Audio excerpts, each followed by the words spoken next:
তাকে সামনে কায়দাটা হাতে দিয়ে বলতেছে, বাবা তুমি এতিম মানুষ, তোমার মা বলে গেছে তোমার বাবা দুনিয়ায় নাই, তোমার বাবার রুহের আত্মার মাগফিরাতের জন্য তোমাকে মাদ্রাসায় দিছে, তোমার মা বলে গেছে যে এই ছেলেটাকে আপনি পড়াবেন, এর বিনিময়ে আমার বিশ্বাস এর বাবার কবরে আযাব থাকলে আল্লাহ মাফ করে দিবেন। আপনাদের বিশ্বাস আছে নিবেন। সঙ্গে সঙ্গে কুতুবউদ্দিন বখতিয়ার সামনে নিয়ে যখন কায়দা দিয়া বলতেছে, বাবা তুমি পড়ো আলিফ। কি পড়ো বলেন তো? আলিফ। এই আলিফ শব্দটা যদি মুখ দিয়া সুন্দর করে উচ্চারণ করতে পারেন, আলিফ হলো এক ঠোঁটের হরফ। আলিফ এই অক্ষর যদি সুন্দর করে একটা উচ্চারণ করতে পারেন, একটার কারণে আল্লাহ আপনাকে নাজাত দিয়ে দেবে। কিন্তু চেষ্টাটা করা লাগবে। ছেলে উস্তাদের দিকে তাকায় আছে, কিচ্ছু বলে না। আবার ডাক দিয়ে বলতেছে তুমি বলো আলিফ। বা ছেলে আবার অজর নয়নে তাকায় আছে, কিচ্ছু বলে না।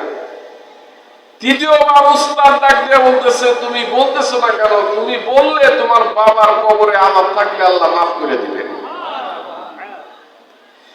সঙ্গে সঙ্গে কুতুবউদ্দিন সুন্দর করে আলিফ বা না বলে আলিফ ঠিকই বলছে, তারপরে পড়তেছেন আলিফ মিলাম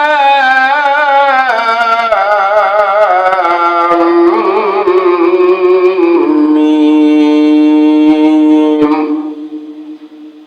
যালিকাল কিতাবু লা রাইবা ফীহ।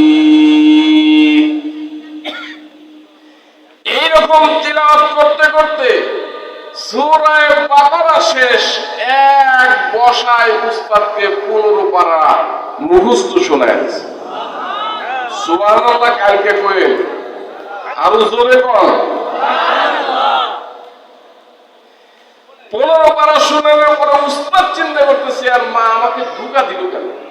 বললে তো পারতো ছেলেটা মুখস্থ করছে, আপনি একটু ট্রাই করে দেখেন, শোনেন। এর আজকে আসুক, আমি একে শায়েস্তা করব।